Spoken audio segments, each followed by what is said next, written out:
naquele período. E várias pessoas que conviveram conosco também naquele período estão aqui hoje, né, Marie? Exato. Estou vendo aqui a Stephanie, a Gabriela. Eu estou arrepiada, para te falar a verdade. Isso, bem legal. A Cláudia, que, enfim, estou olhando ali, a Iris, tanta gente aqui. Beleza, vou me esquecer de alguém e depois aí eu volto aqui e falo. Bom, então, dito isso, assim, eu vou começar a fazer a minha fala e podem me interromper a qualquer momento, não precisa esperar para perguntar depois no final, para a gente debater no final, acho que fica mais dinâmico assim. Bem, o título já é uma provocação, né? O título já foi uma provocação, porque sempre que a gente discute participação popular no Brasil, eu tendo a imaginar que a gente discute muito mais discurso, retórica, do que ação, do que prática, tá? E vou tentar construir toda a minha fala a partir disso, mas tentando provar. Então, eu vou dividir a fala, como eu disse, né? O primeiro eu quero só marcar teoricamente algumas coisas, para que fique mais fácil para quem estuda esse tema me reconhecer, ou reconhecer o campo da onde eu falo, e depois adentrar o terreno conceitual também da participação, mas especialmente, assim, fazendo uma aproximação da participação com as práticas, assim, não só também com conceito de participação, mas com práticas que sejam potencialmente participativas. E a minha hipótese central é o seguinte: nós não temos quase nada de prática participativa na realidade brasileira. Nós temos um amplo discurso, uma ampla retórica, muitos de nós um imenso voluntarismo e vontade de reconhecer práticas participativas, mas, infelizmente, essa não é a nossa realidade. Vou tentar explicitar que a gente está num caminho seguro, assim, é um caminho que constrói uma democracia, com certeza,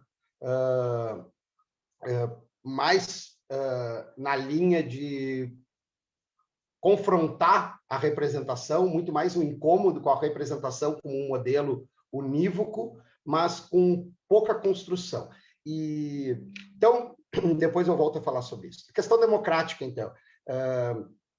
Assim, no mundo, não é só no Brasil, no mundo ocidental, não existe políticos que não falem da democracia associada a uma plataforma de governo. Qualquer governo no plano do executivo ou qualquer parlamentar no plano legislativo defenderá publicamente a democracia. Vai fazer uma defesa do ideal democrático. Então, no mundo ocidental, é difícil a gente ver alguém que publicamente seja contrário à ideia de democracia.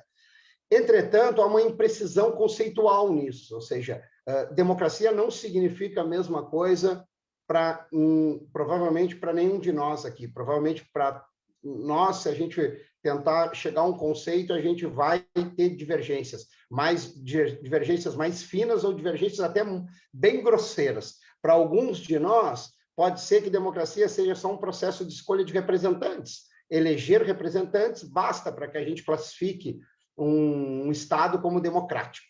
E aí, uma classificação como essa, Estado democrático de direito, bastaria. Para outros, a gente precisaria agregar o elemento da participação como um elemento protagonista e nuclear para definir democracia. Mas cuide, mesmo para aqueles que a representação é mais importante, se nós perguntarmos para eles se a participação é um elemento central, importante para a democracia, mesmo esses que defendem uma democracia representativa e liberal falarão bem da participação. Falarão bem da participação porque também o conceito de participação é um conceito vago e que precisa ser também disputado. Quando eu falo que é uma imprecisão conceitual, é que eu estou claramente me colocando no campo teórico e acadêmico daqueles que entendem que conceitos são objeto de disputa e eles podem ter significados diferentes e podem exigir ressignificações a todo momento. Ou seja, que a gente não dá por dado um conceito como democracia e como participação. Bom, para ficar um pouco mais fácil da gente se entender, e isso há muitos anos nas pesquisas que eu participo e também no GEDAP, que é o grupo que eu debato esse tema mais especialmente, a gente sempre optou por construir, e não de forma original, mas assim, utilizando nomenclaturas que também a literatura de alguma forma já refletia, optamos por constituir duas grandes concepções teóricas ou correntes teóricas a respeito da democracia. Uma corrente que a gente denomina de hegemônica e outra corrente que a gente denomina de contra-hegemônica. Essas expressões vêm até do próprio Boaventura e do Leonardo Avritza, da Federal de Minas, que eles já usavam democracia hegemônica e democracia não hegemônica. E a gente, a partir daí, começou a incorporar expressões como democracia hegemônica e democracia contra-hegemônica. A democracia hegemônica é muito fácil de classificar porque é a democracia liberal, é a democracia associada à ideia de representação, é a democracia associada à ideia de direitos pós-declarações, pós-revoluções burguesas do século XVIII, enfim, é a democracia que foi se constituindo não pelo sufrágio universal, né? Porque o liberalismo nunca defendeu o sufrágio universal. O liberalismo defendia o sufrágio, mas não universal. Então, a ideia de votar, mas não a ideia de todos votarem ou de todos exercerem capacidade ativa e passiva de poderem ser eleitos. Então, assim, o que o liberalismo trouxe nunca foi democracia para nós. O que ele trouxe foi a ideia de representação como um avanço em relação a governos de porte autoritário. Mas, de alguma forma, do ponto de vista da batalha ideológica, os liberais conseguiram se apropriar da ideia de democracia, embora eles nunca usassem a expressão. A expressão democracia não era usada pelos liberais especialmente estadunidenses, pais de uma democracia norte-americana, que eles nunca usaram a expressão democracia. Eles sempre falavam em federação, sempre falavam em representação. Mas, enfim, a batalha, do ponto de vista ideológico, foi vencido por esse corpo teórico ao longo do século XVIII, XIX e XX, e esses caras conseguiram fazer com que, a partir da segunda metade do século XX, a ideia de democracia ficasse associada ao liberalismo. Se a gente não for muito rigoroso, se a gente não for muito criterioso, a gente embarca nessa canoa que é furadíssima. Porque, como eu disse, eu vou me apegar aqui ao sufrágio, não quero ficar explorando demasiadamente isso, mas a ideia do sufrágio universal nunca foi uma bandeira liberal. Tá? A ideia do sufrágio universal foi uma ruptura com a ideia liberal do sufrágio, que era uma ideia de sufrágio limitado, e pressionado exatamente por uma parcela majoritária da população que estava fora da capacidade ativa e passiva. Bem, essa democracia a gente pode chamá-la de como vocês quiserem, tá? Tem tantas nomenclaturas, eu estou usando a expressão hegemônica porque é a democracia, digamos, associada a um modelo mais dominante, um modelo da representação como síntese da democracia. Então, qualquer expressão como essa, eleições são a festa da democracia, reforçam essa tese de que a democracia se realiza a cada ciclo de 4 anos, ou seja, e durante intervalos temporais de 4 anos, a gente fica em casa deixando que outros governem para nós com um cheque em branco assinado. Então, a burguesia, a classe burguesa, tem um papel importante nesse processo, porque ela foi quem lutou muito pela ideia de representação, como oposição à nobreza como detentora do poder político, mas sempre com o cuidado de não incluir a massa no processo, seja o processo eleitoral ativo, né, de votar ou passivo de receber o voto. Tá? Bom, isso é fundamental, porque até esse momento, estamos falando aqui no ano de 2021, até esse momento, esse modelo é o modelo dominante, depois eu vou provar isso aqui também, tentar provar através de alguns exemplos. De outra banda, a gente pode falar de uma concepção... outra coisa. Essa concepção hegemônica, ela trabalha não com os clássicos atenienses, gregos e tal, mas trabalha com os clássicos liberais. Então, se a gente vai buscar assim, na literatura, autores clássicos do pensamento liberal normalmente vão estar associados à ideia de democracia. Né? Então, a gente vai lá, Schumpeter, no plano das ciências sociais, no plano da ciência política, Robert Dahl, autores clássicos que defenderam a tese de que a democracia ela tem cumprido determinados requisitos, teremos uma democracia. Cumprido determinados requisitos, encontraremos países que são democráticos. A partir desses critérios, se a gente pegar 200 países no mundo, 195 vão ser democráticos, porque se os caras realizam a eleição, se tem um processo minimamente com escolha, se tem uma campanha, se tem a imprensa divulgando um pouquinho, quase todo mundo é democrático para esses critérios procedimentais de democracia. Bom, de outra banda, a concepção contra-hegemônica é uma concepção muito mais desorganizada e não alinhada, ou seja, porque se a democracia hegemônica está associada a uma ideia, a uma concepção de Estado, que é o Estado liberal, com todas as suas variáveis, porque a gente pode pegar um Estado ultraliberal, como é o Estado brasileiro há pelo menos 30 anos, e a gente pode, com idas e vindas dentro desse processo, mas um Estado de corte ultraliberal, com a representação dominando. E aqui eu já estou deixando bem claro que governos Lula e Dilma diminuíram a velocidade do avanço dessa concepção de Estado, mas não romperam com essa modelagem. Tá? Então, para colocar mais uma lenha aí nessa fogueira para a gente debater. E essa concepção hegemônica, ela tem núcleos que são núcleos comuns assim de identidade. A ideia do individualismo está muito presente, a ideia da sociedade civil fragilizada, e, né, a ideia de construir expressões como terceiro setor para substituir sociedade civil é um exemplo claro disso, porque aí eu retiro sociedade civil de dentro de um conceito de Estado ampliado, de Gramsci, e trago sociedade civil para fora, como se criasse mesmo um terceiro bloco, né? E como se a sociedade civil não lutasse por interesse público junto com a sociedade política. Isso não é fruto do acaso, né? Tu não constrói expressões como terceiro setor assim, tipo, alguém um dia criou. Não, isso é muito bem pensado, muito bem organizado, muito bem construído. Bem, a corrente contra-hegemônica é uma corrente que ela tem muito mais clareza do que ela não quer do que ela quer. Ou seja, ela tem muito mais clareza em relação à crítica à democracia liberal e à democracia representativa do que formar um bloco conceitual, teórico, uma corrente que, de fato, construa uma concepção original. Mas a gente encontra traços que permitem que a gente utilize essa expressão de corrente contra-hegemônica, né? Ou seja, uma oposição ao liberalismo como modelo dominante de Estado. Então, por exemplo, para todo mundo que se filia a essa corrente contra-hegemônica, cuidem só, porque aqui eu vou comprar mais uma briga, talvez, o modo de produção capitalista é incompatível com uma democracia efetivamente participativa. Né?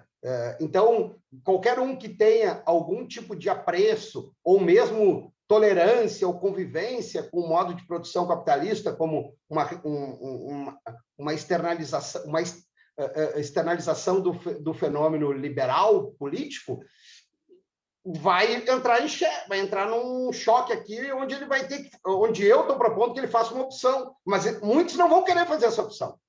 Muitos de nós não vão querer entrar nessa armadilha que eu estou propondo, porque quando eu digo assim, tem que escolher, não tem como tu escolher um processo onde o acúmulo é a lógica e o outro onde a divisão é a lógica.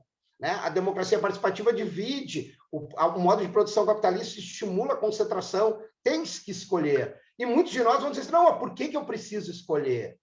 E muitos de nós também vão entrar em choque dizendo assim, não, mas, Oragon, tu está nos levando para o caminho de que a democracia está associada a uma concepção de Estado socialista, interpretem como desejarem. Não é o meu papel aqui resolver esse problema. O meu papel é justamente tentar buscar construir ou refletir aqui na fala o que existe de crítica a esse modelo dominante, tá? Mas eu já estou deixando claro que exige-se repensar a concepção de Estado, por óbvio.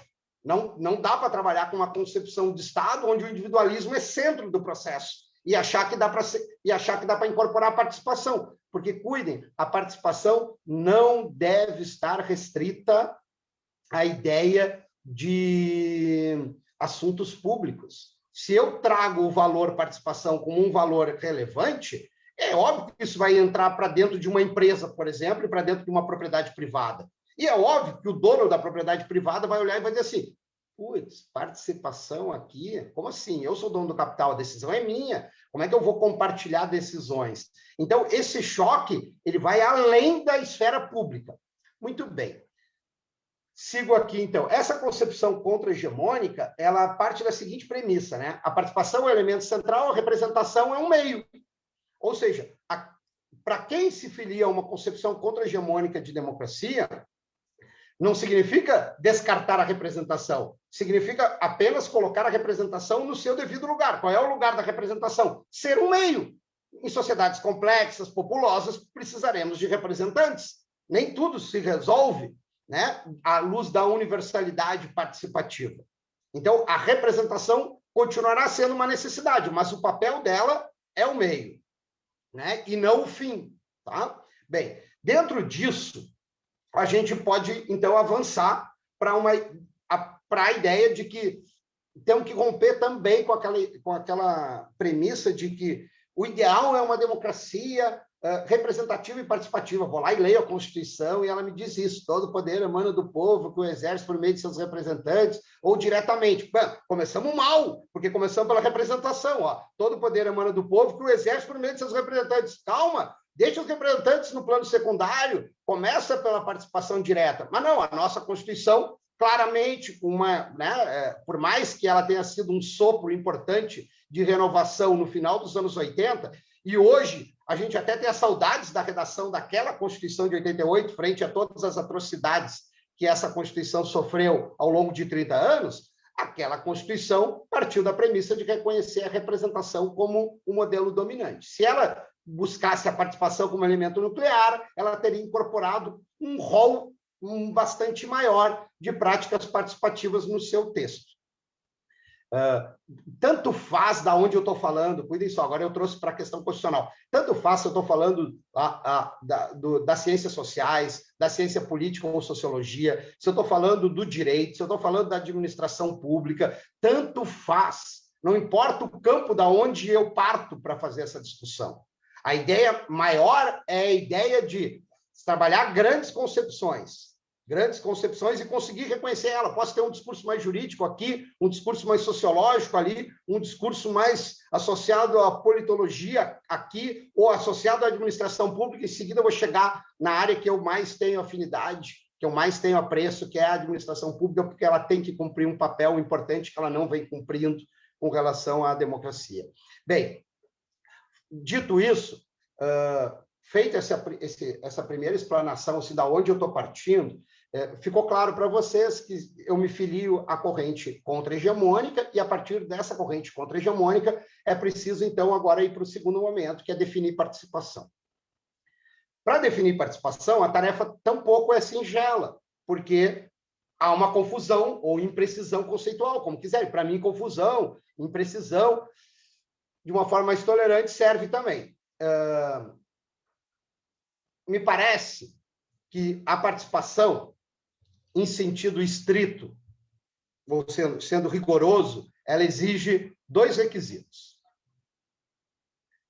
O primeiro requisito é que haja discussão, que haja debate, que haja confronto de ideias, que haja uma arena que permita que as pessoas possam debater e mudar de opinião ou convencer o outro, que é o exercício, em última instância, da política, e que a gente realiza todos os dias, seja na vida privada, seja na vida pública, para as coisas mais banais.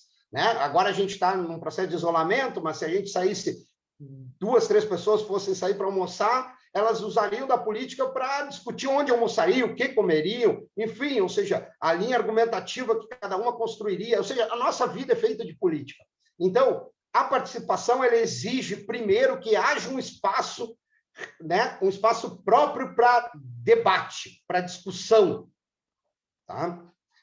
Bem, isso é o primeiro elemento para que a gente possa, de fato, encontrar participação. Por que eu digo isso? Porque não basta só votar, não basta só escolher a opção A ou B. Se eu não tiver um debate prévio, nós seremos aqui um conjunto de indivíduos, a partir das suas individualidades, tomando decisões sem ter que passar pelo crivo do julgo do outro. Ou seja, sem exercer, de fato, a ideia de debate político, de coletividade, de pensamento que deve ser confrontado. E isso é fundamental, principalmente hoje, onde a gente é muito seduzido pela ideia de que dá para resolver um monte de questões através do mundo digital. O mundo digital, ele permitir que às 18... agora vai bater 18. Eu posso criar um modelo onde todos nós, às 18 horas, responder uns 10 perguntas, sim ou não. Mas como assim? Um bando de monstrinhos individualistas das suas casas respondendo sim ou não, sem ter que passar pelo julgamento do outro, pela tentativa de convencer o outro? Vai ser uma soma de individualidades. Será que a gente vai chegar, de fato, numa decisão que seja trabalhada, construída no mundo político? Então, bom, o primeiro requisito é esse que eu mencionei, para que a gente possa ter, de fato, participação. O segundo requisito, e eu estou tentando ser bem assim metódico nisso para vocês poderem entender depois como é que eu classifico e sou pessimista com relação ao que a gente tem de prática participativa de fato no final. O segundo requisito é a tomada de decisão. Então, se num primeiro momento eu tenho que garantir o debate, no segundo momento eu tenho que garantir que haja uma tomada de decisão. O voto, por exemplo, é só um instrumento para isso. Pode ser o voto, não tem problema. Mas uma tomada de decisão que seja vinculante. A tomada de decisão, ou seja, o grupo que tomar uma decisão vincula, né, aquele que governa aquela decisão. Isso é fundamental, porque senão a gente só tem consulta, senão é brincar de participar. Senão também eu vou lá e faço um hiper esforço, as pessoas se mobilizam e tal, depois no final elas tomam uma decisão, deliberam por uma determinada opção, e aí tem um governante que olha e diz assim, bom, beleza, valeu, mas não concordo, então não vou seguir. Então é meramente consultivo, não vinculou, não é participação em sentido estrito. Cuidem só. Aqui, como eu disse, né, são várias armadilhas, porque se vocês estão concordando comigo, já caíram na armadilha. Porque se estão concordando comigo, não vai sobrar quase nada. E eu não vou correr o risco aqui, né, na nossa fala. Eu vou tentar trazer tudo que é práticas participativas que eu conheço, que vocês conheçam, para tentar desmontá-las mesmo. E, Oragon, tu é um crítico com relação a isso? Tu é contra as audiências públicas? Tu é contra os conselhos de políticas públicas, as conferências? Tu é contra as consultas? Não sou contra, mas elas estão numa outra prateleira. Elas ocupam um outro espaço dentro da vida pública. Então, com isso eu quero dizer o seguinte, olha só. É muito comum a gente confundir práticas que são de controle social. A expressão controle social nem é a melhor, mas eu estou utilizando porque muitos de nós a reconhecem. Quando a gente fala em controle social, a gente, opa, beleza, isso me é familiar, é um tema que eu debato, é uma expressão muito difundida. Os termos, eu sou sempre muito chato com os termos, assim, no sentido de querer saber mesmo o que cada um entende por isso. Então, olha só, o controle social, ele é importante na democracia? Claro que é. É importante, mas ele não se confunde com a participação. O controle social é a pressão que a sociedade civil faz sobre o tomador de decisão, mas a sociedade civil, ela não tem a garantia de que o tomador de decisão tomará a decisão que aquela sociedade civil deseja. Então, quando a sociedade civil pressiona, quando ela vai para as ruas, quando ela ocupa espaços institucionais, às vezes, muitos deles, o que ela está fazendo é pressionar a agenda de um governante, mas ela não tem a garantia de que esse governante vai acolher a essa pressão. Então, o controle social ele se opõe, sob vários aspectos, àquilo que a gente poderia chamar de controle oficial. São mecanismos institucionais que já existem dentro das estruturas, né? Como, por exemplo, os tribunais de conta, o poder judiciário como alguém que revisa decisões irregulares do executivo. Nós não estamos falando disso. Quando a gente fala de controle social, estamos falando de um protagonismo da sociedade civil. Vamos definir sociedade civil para a gente não ficar também com dúvida aqui, né, do ponto de vista dessa minha concepção. Sociedade civil são organizações sem fins lucrativos, tá? Notadamente, no caso brasileiro, para a gente não... são as associações civis e as fundações privadas. Mas isso é um saco de gato, porque não é tão simples falar disso. Porque eu tenho lá uma fundação privada que é do Ronaldinho Gaúcho, e que tem um cara que doou patrimônio para aquilo, mas é uma entidade privada sem fins lucrativos, mas que tem um dono e de outra banda eu posso ter uma associação civil que é resultado de um acordo de um conjunto enorme de pessoas que lutam por uma determinada causa, né? Então, assim, o fenômeno da ONGização no Brasil é triconfuso também e merece uma atenção, porque a gente vem privatizando serviços públicos no Brasil através de um lote de figuras que a maioria delas são empresas disfarçadas de sociedade civil. Mas é óbvio que o cidadão também faz parte da sociedade civil do ponto de vista individual. A gente não está falando só de uma sociedade civil organizada em organizações, portanto, a cidadania também tem espaço dentro desse conceito mais amplo de sociedade civil. A pressão que o cidadão, de maneira individual ou organizado coletivamente, faz sobre a sociedade política, o governante, é aquilo que a gente denomina de controle social. Tá? O controle social é importante na democracia? Fundamental. Qual é a limitação do controle social? Não garante que a sociedade civil seja protagônica, que a decisão da sociedade civil se estabeleça realmente. E também encontramos práticas de transparência na administração pública, né? E na relação da sociedade política com a sociedade civil e mesmo com o mercado. Mas a transparência ainda é muito mais limitado, porque a transparência, na verdade, ela parte, se o controle social é uma pressão que a sociedade civil coloca sobre a sociedade política, no caso da transparência, seja ela ativa ou passiva, ela parte do Estado, então, como sociedade política, ela parte da sociedade política, porque a lei obriga que o gestor publique coisas, porque a publicidade não é sinônimo de transparência, a publicidade é só a publicação de atos. Agora, se esses atos publicados não são publicados com uma linguagem acessível, com base de dados que eu possa manusear, não significa que eu esteja sendo transparente. Quer ver? Ontem eu estava fazendo esse exercício e estava me irritando aqui, e vou compartilhar a minha irritação com vocês para que vocês também se irritem. Ontem eu estava procurando na página do governo do Estado do Rio Grande do Sul a administração pública indireta. Eu queria saber o que sobrou da administração pública indireta. Queria saber, né? O Eduardo Leite está ansioso por continuar o ciclo das privatizações, o Sartori também cumpriu o papel. Eu queria saber o que sobrou, né, Chile? As coisas, né, estão se desconstruindo. E aí, o que eu esperava? Eu esperava abrir a página e encontrar lá quais são as fundações públicas que sobraram, que o Sartori ainda não extinguiu, quais são as sociedades de economia mista ou empresas públicas que o Eduardo Leite ainda não vendeu, por essas bagatelas, né? Como foi o caso da Companhia Estadual de Energia Elétrica há 2 semanas. Eu queria saber o que sobrou de autarquia, enfim, eu queria saber, e eu não encontro. Não há em lugar nenhum dos sítios eletrônicos do governo do Estado do Rio Grande do Sul. Tá? Eu tenho que abrir o orçamento, Marie, entrar no orçamento e ficar procurando no orçamento rubricas dessas diversas entidades. É uma loucura. Pô, isso não é transparência. Está longe de ser. Estou escondendo alguma coisa. Mas olha só, o que é a transparência, então? Ela pode ser passiva quando a lei me obriga e ativa quando eu, governo, entendo que é importante divulgar informações com uma linguagem acessível para a população, massificar a informação. Por quê? Porque, olha aqui, ó, agora vocês vão me entender. A escadinha, né? Quanto mais transparência eu tenho, mais possibilidades da sociedade civil fazer pressão sobre a sociedade política, porque ela domina mais informações, né? Ela não fica tão alienada. É mais, digamos, fácil para ela construir também, né, uma forma de pensar e reagir.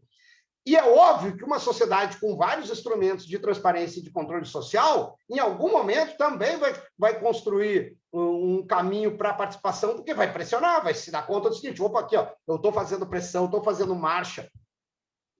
Não é essa do domingo passado, mas eu estou fazendo marchas que, né, pressionando a agenda pública, e não está dando resultado. Então, eu tenho que conseguir disputar esse conceito, eu tenho que conseguir ali tomar decisão junto e não deixar tudo para o representante. Bom, dito isso, então, vamos lá.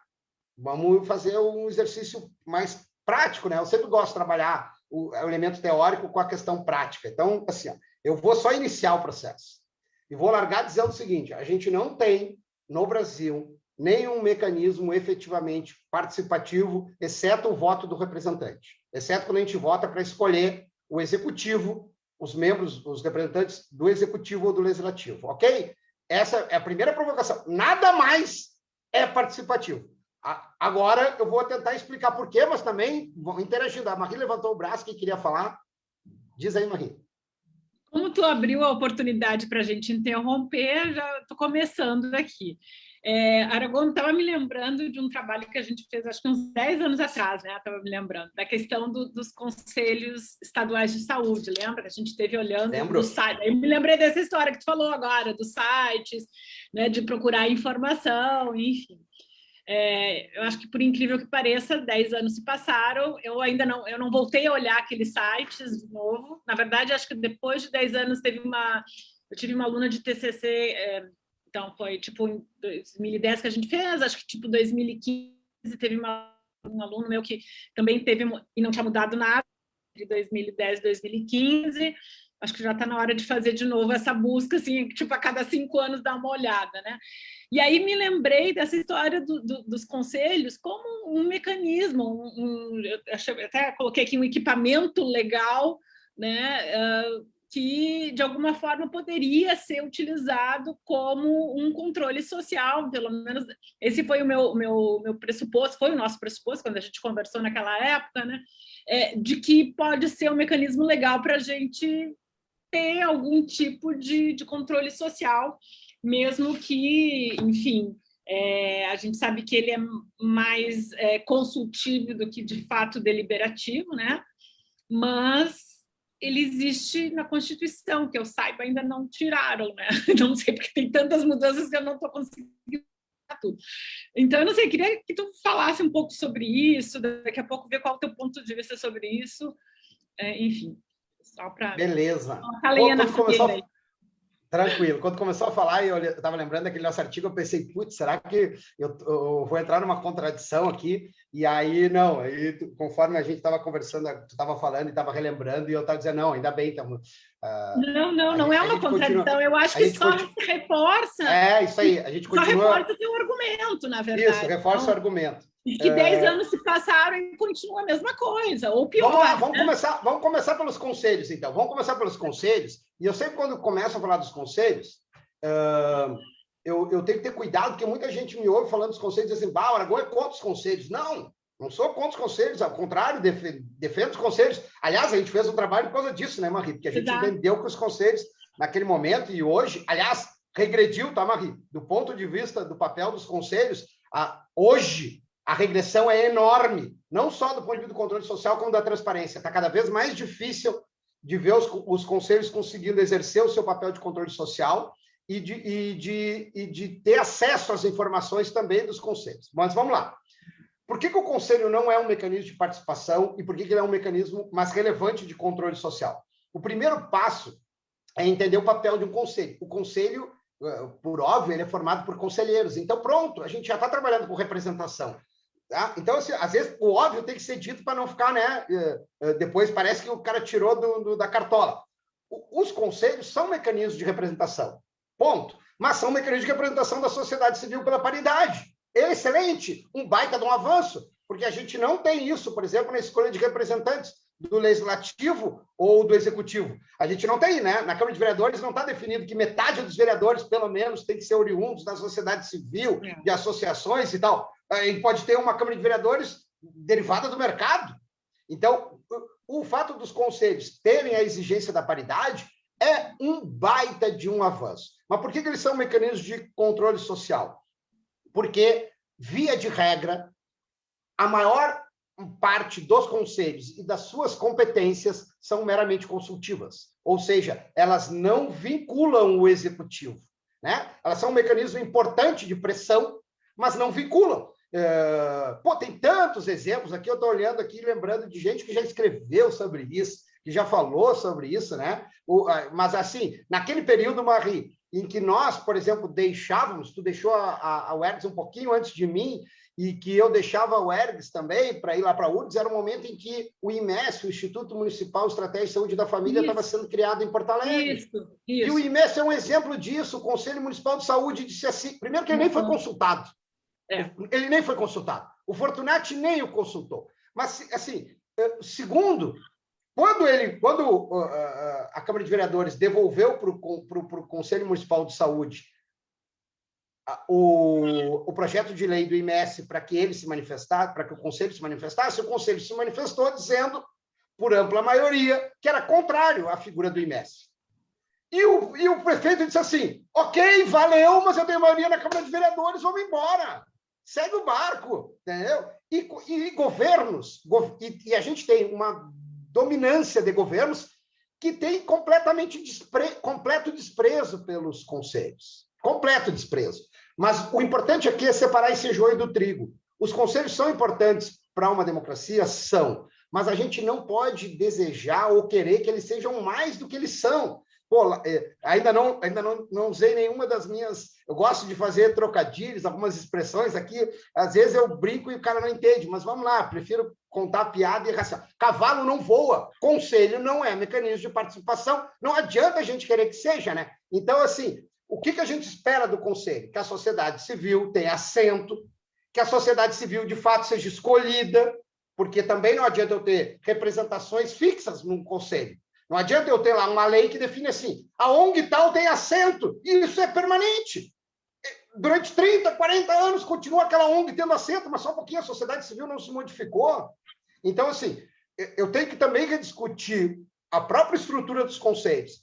Mas os conselhos são... e outra coisa, a gente também vê uma confusão conceitual grande, porque eu me deparo muito, né, com a expressão conselhos gestores.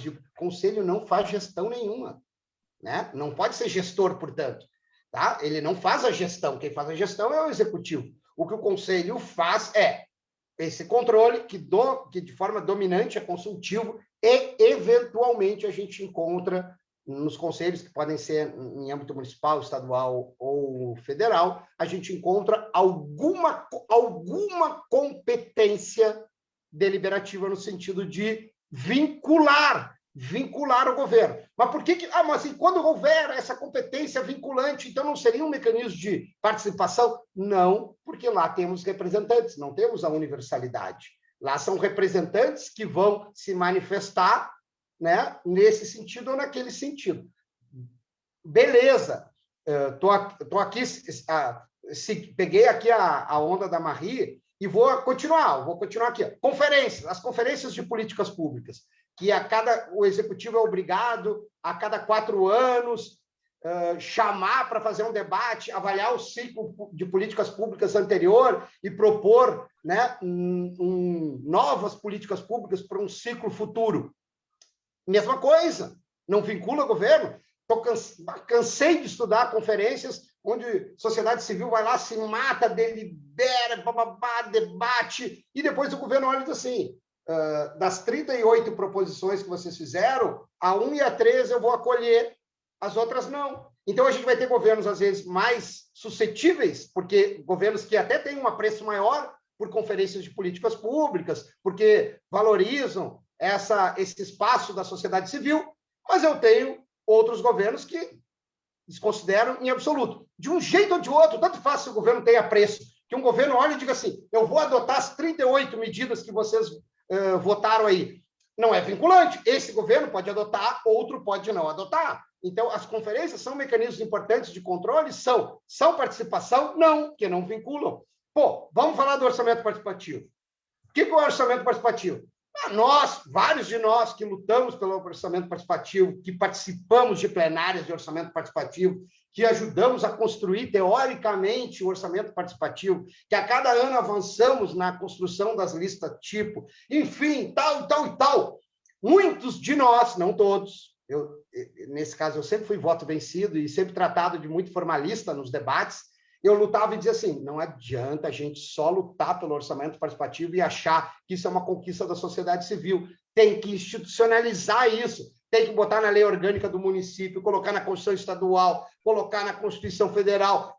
Mas vai garantir? Não, depois o cara pode tirar também, mas é mais difícil de tirar depois que ela entra com uma lei orgânica, o número de votos é maior, é mais complicado e tal. Bom, qual é o grande limitador de uma prática como orçamento participativo? A Câmara de Vereadores pode não adotar aquele orçamento. Ela é quem tem a competência para votar o orçamento final, né? Ou seja, a sociedade civil pode se envolver no processo, organizar um orçamento, mas depois ele vai ser votado pela Câmara de Vereadores. E o Executivo ainda pode vetar. Então, se eu tenho um Legislativo e um Executivo que não tem apreço pelo orçamento participativo, pronto, o orçamento participativo morre. Por exemplo, ele morreu à míngua em Porto Alegre. Olha só, para quem achava que o orçamento participativo era uma conquista dos governos petistas, desde 1980, da eleição do Olívio em 88, a partir de 89, e tal, que aquilo, depois de 4 mandatos, nunca mais ninguém tiraria, lamento. O Fogaça diminuiu o fogo, o Fortunati foi tirando mais um foguinho, e chegou o Marquesan e disse, opa, só sobrou cinza, eu espalhei e terminou.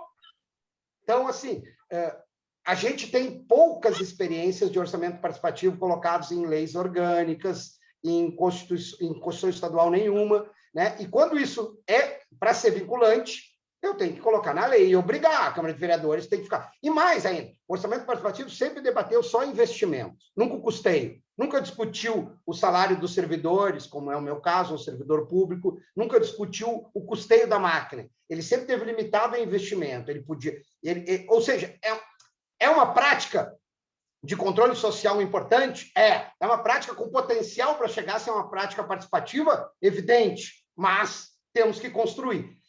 E esse campo contra-hegemônico da democracia, muitas vezes, tem dificuldade para trabalhar com institucionalizações. Acha que tudo se resolve por uma cultura cívica, que a sociedade civil avance e tal. Poxa, lamento, as forças conservadoras são muito mais... têm uma estratégia muito mais efetiva para isso. Os caras não têm dúvida, eles vão lá e reformam lei, reformam a Constituição. O Temer dá o golpe, a primeira coisa que ele faz é reforma trabalhista e vamos lá, e reforma previdenciária e vamos lá. Ou seja, os caras não param de fazer reformas, sempre na despesa, nunca na receita. Muito bem. Vou continuar aqui, olha só. Ora, bom, mas eu abro a Constituição. E outra coisa, Marie, importante aqui, sobre uma questão que tu falou. A gente nem conseguiu colocar, de fato, os conselhos na Constituição, né? A Constituição inspirou a figura dos conselhos porque ela colocou em vários aspectos lá no direito à saúde que a gente deveria ter a participação da comunidade. Daí a gente derivou isso para conselhos, né? A ideia da paridade está colocada lá na assistência social, aí a gente derivou para conselhos. Mas a Constituição ela não pegou e disse assim, vai haver conselhos em tudo que é direitos sociais e tal, isso é uma obrigação. Aí fica a lei. A gente foi avançando nisso. Poxa, avançou bastante na área de saúde, é um exemplo. Meio ambiente é outro exemplo importante. Também tem conselho de educação, embora seja muito cartorial, planejamento urbano, tem vários direitos onde a gente conseguiu, de fato, construir conselhos importantes. Mas, vamos lá, sigo aqui. Audiência pública. Ora, a audiência pública não é um mecanismo, as pessoas são ouvidas. São ouvidas. O legislativo chama para audiência pública, o executivo chama, até o judiciário chama, mas são ouvidas. Não se decide nada ali de maneira vinculante. Mas eu fiz uma consulta pública aqui, coloquei na internet 30 dias para as pessoas se manifestar. Mesma coisa. São ouvidas, são consultivas, não vincula. Vou seguir aqui, Nós, no Rio Grande do Sul, plebiscito e referendo. Estava a mão levantada, desculpa te interromper. Opa, não vi. Não está vendo ali, a Karen. Vai, toca a ficha, Karen. A Chile desistiu, né? Já respondeu. A Chile estava antes. Eu quero perguntar sobre o esgotamento do orçamento participativo de Porto Alegre, porque muitas das iniciativas de participação elas nascem desses ambientes locais, né? E Porto Alegre foi esse modelo, né? De participação, né? E hoje a gente vê esse esvaziamento, né, do orçamento participativo em Porto Alegre. Eu fiz uma análise dos planos de governo dos candidatos à prefeitura, né, e todos falavam de orçamento participativo digital, como se isso fosse resolver o problema da participação, né? Então mas tu já respondeu sobre a questão, né?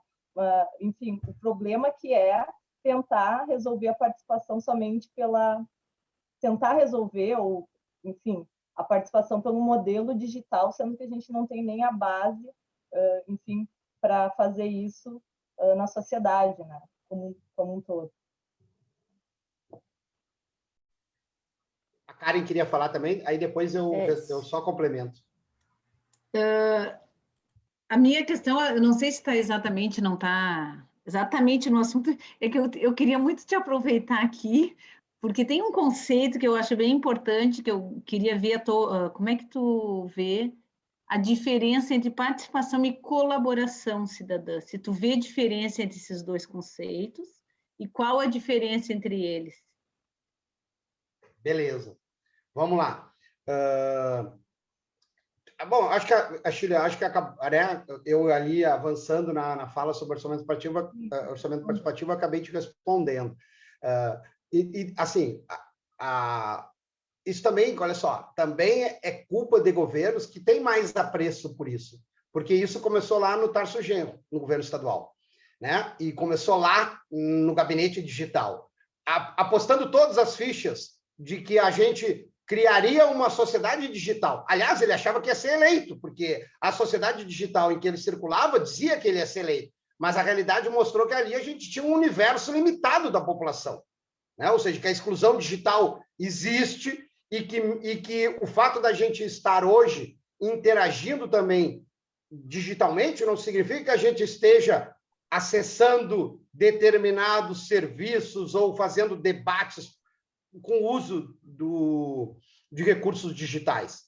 Então, assim, ali naquele momento, inclusive, foi um momento onde a gente cometeu um equívoco, porque o próprio gabinete digital, que era um dos mecanismos dentro do CISPARSE, que era o Sistema Estadual de Participação Popular e Cidadã, né, se mostrou um mecanismo hiperlimitado, só de controle social, inclusive que permitia que corporações se adonassem do gabinete digital, porque era o governador pergunta, o governador escuta. As corporações que mais se mobilizavam, as forças de segurança fizeram isso várias vezes, elas iam lá e enchiam uma mesma pergunta, e aí o governador respondia a essa pergunta, a pergunta dessa corporação. Ou seja, não estava universalizado um método.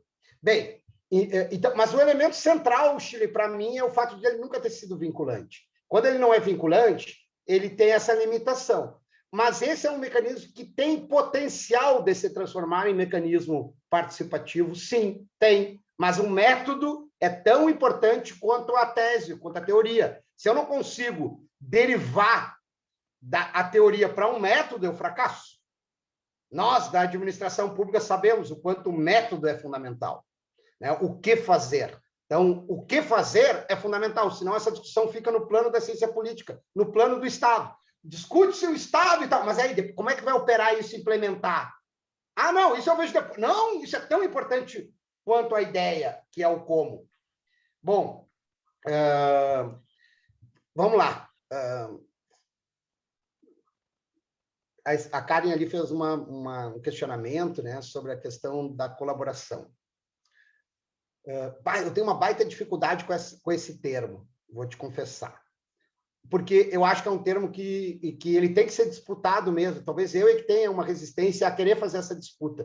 Porque me irrita tanto entrar no supermercado e ver alguém dizendo assim, colaborador fulano de tal, compareça, não sei o quê. Pô, o cara é um trabalhador, está numa relação de trabalho ali, está vendendo trabalho por capital, ele não está colaborando com a empresa, entendeu? No sentido de estar fazendo uma ação voluntária, altruísta. Não, ao contrário, ele sabe, inclusive, que está na relação de exploração. Então, esses eufemismos, Karen, eu tenho alguma dificuldade, assim, quando a gente busca expressões, né? E eu vou tentar te explicar da onde eu estou partindo aqui, ó. Então, enfim, ó, respondendo secamente primeiro, ó, me parece um eufemismo, me parece uma figura de linguagem que visa suavizar algo. Mas vamos lá. Eu tenho apreço por uma expressão e eu sempre tenho dificuldade de conseguir achar um substituto adequado para a expressão cidadão ou cidadã. Porque cidadão ou cidadã, eu trabalho com a ideia de alguém que tem direitos.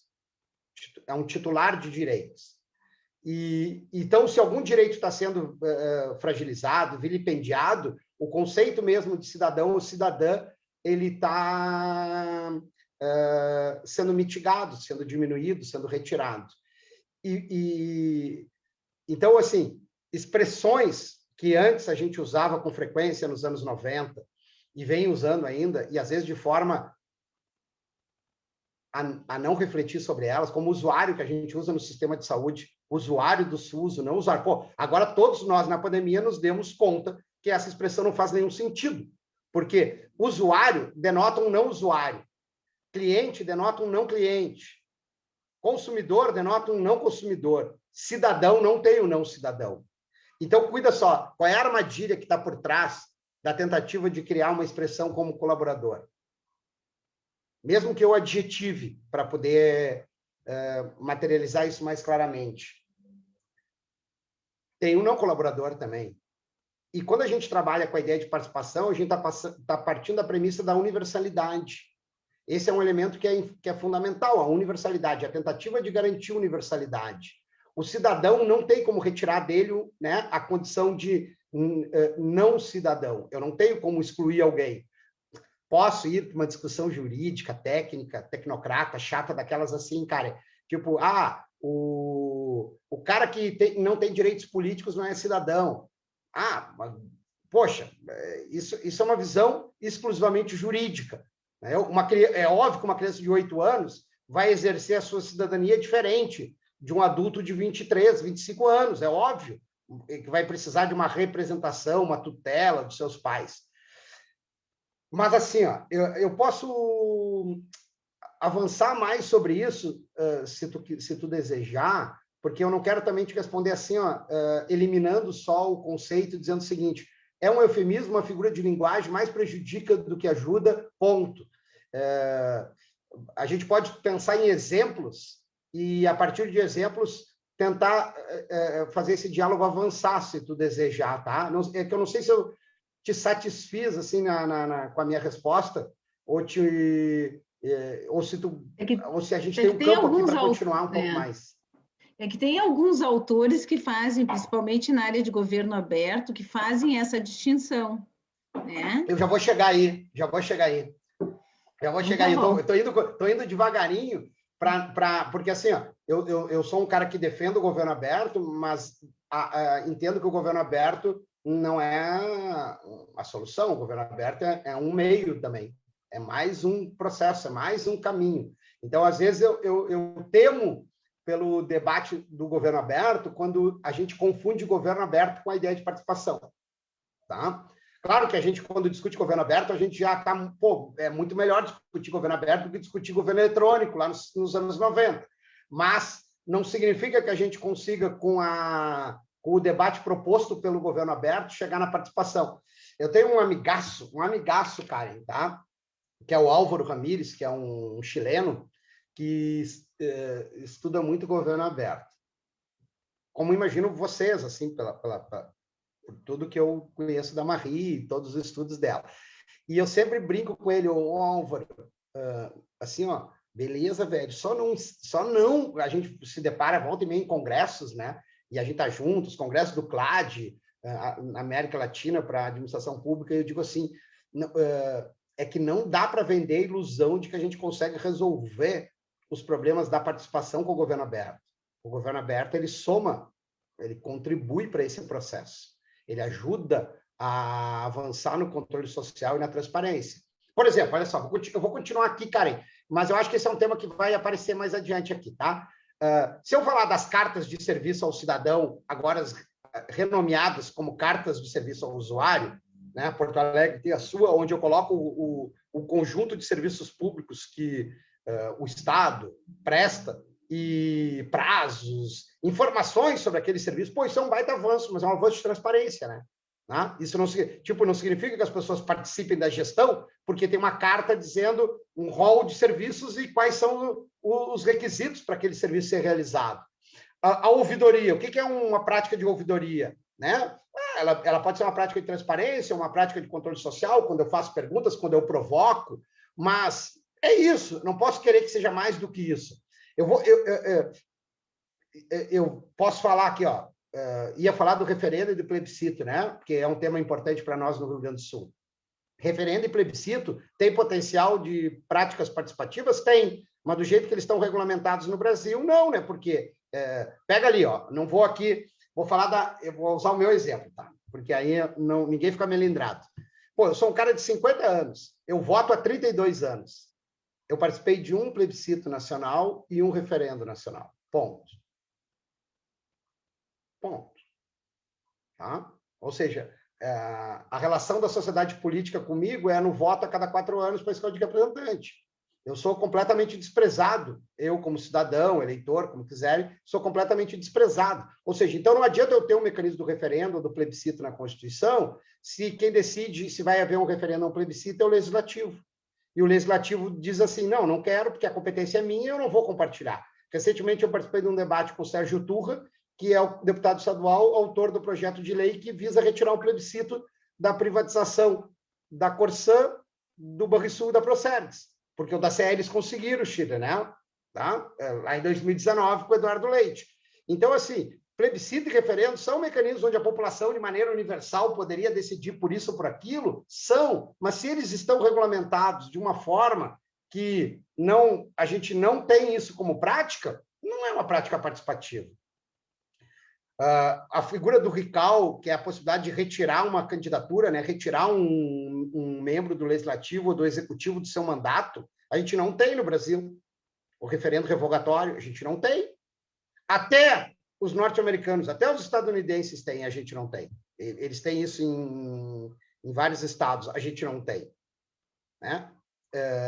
A iniciativa popular, a gente pode juntar assinaturas, que sejam 1% do eleitorado nacional, com representação de pelo menos eleitores de 5 estados, com 0,3 de cada um desses 5 estados, e formalmente mandar um projeto de lei para o Congresso, ou na órbita estadual ou municipal. Mas depois quem vai votar não somos nós, quem vai votar é o Legislativo. Não é um mecanismo de participação. A figura do veto popular, que é a possibilidade da gente vetar uma lei, não existe. O veto popular regulamentado no Brasil, a gente retirou o RICAL, o referendo revogatório, o veto popular da Constituição de 88. Enfim, eu posso aqui correr atrás, espernear, buscar exemplos. Mas entra com a ação popular, o cidadão, quem vai decidir é o juiz. E assim, e eu estou aqui para que vocês também tragam exemplos para mim. Eu até faço esse desafio sempre, é o desafio que eu faço em qualquer lugar que eu debato, sobre me tragam um exemplo que vocês considerem de participação. Eu estou louco para tentar desmontar ou sucumbir ao exemplo, dizer assim, poxa, esse exemplo me venceu. E aí agora, assim, eu usei vários exemplos, beleza. A gente tem um debate que é hiper rico a respeito da transparência e do controle social, e hiper limitado a respeito da participação. Por que será?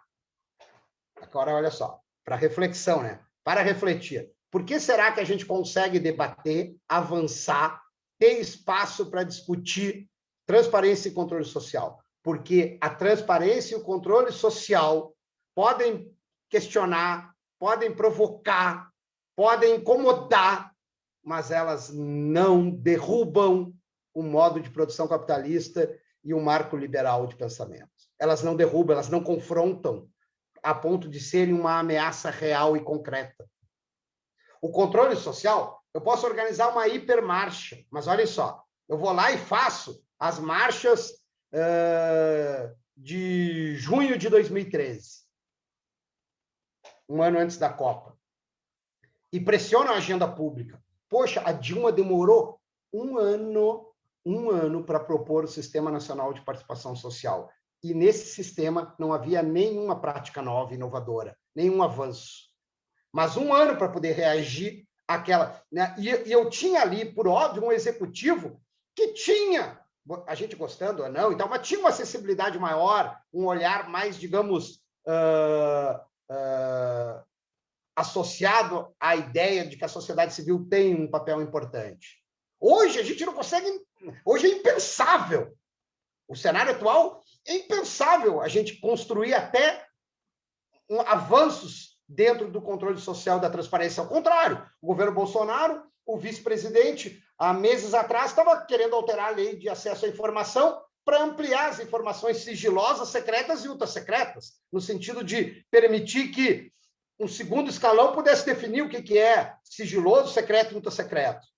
Tá? Isso denota exatamente que a gente pode estar até sofrendo retrocessos em relação àquilo, transparência e controle social, que nem desafiam de forma medular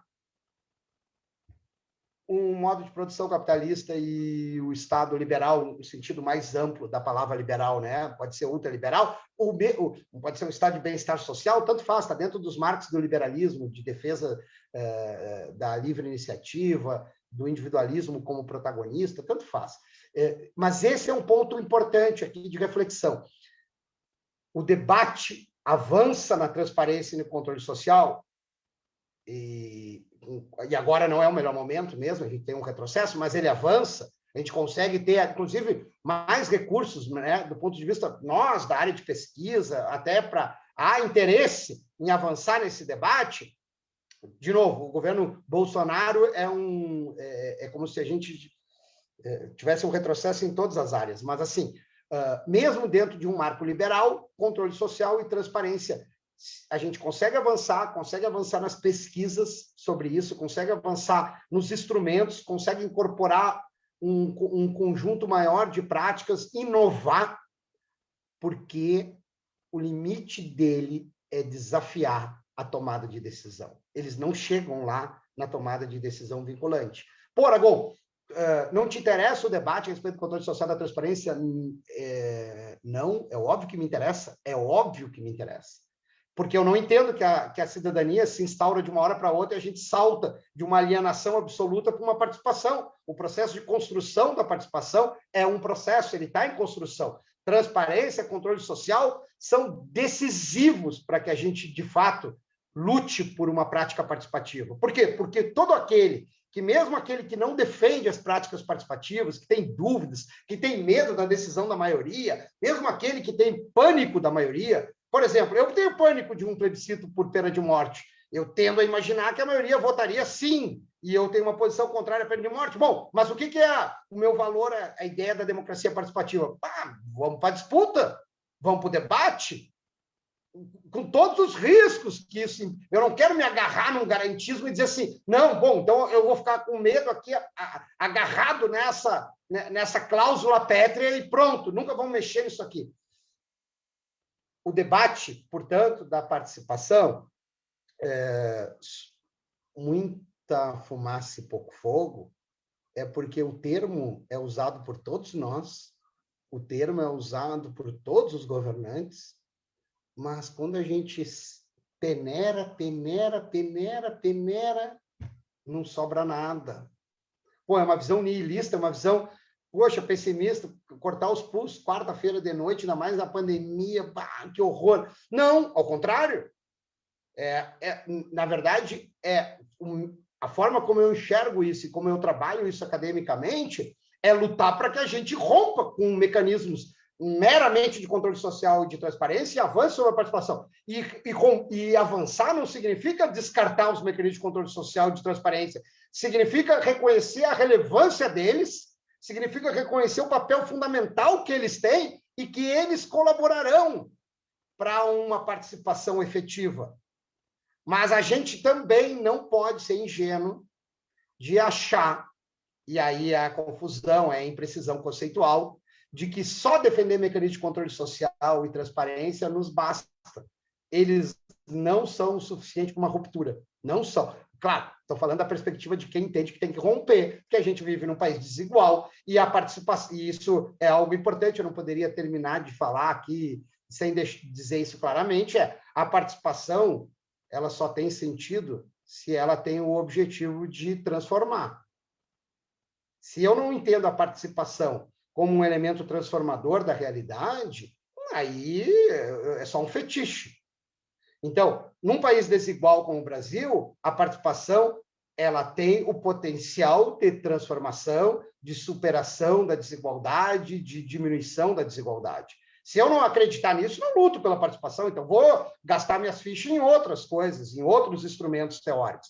A minha luta pela participação, a luta acadêmica, política, militante, é a luta de alguém que entende que a participação ela pode cumprir um papel importante na transformação. Eu vi muitas vezes isso acontecer, não só como pesquisador. Por mais limitante que seja o orçamento participativo, eu vi o orçamento participativo transformar a realidade de determinadas comunidades. Aqueles que têm a mesma idade que eu, idade parecida com a minha, vão lembrar que comunidades periféricas da cidade de Porto Alegre, até o final dos anos 80 e início dos anos 90, não tinham pavimentação. Alguém pode dizer, bom, mas a pavimentação ia surgir de algum jeito e tal. Eu não sei. Eu sei que aquelas comunidades se mobilizaram para pavimentar as suas ruas e lutaram por isso em orçamentos participativos. E houve, em um período determinado, o reconhecimento disso. O aumento do saneamento na cidade de Porto Alegre é muito derivado também desse momento. Aragão, mas, poxa, estou tentando também mostrar que mesmo um mecanismo de controle social pode cumprir papel.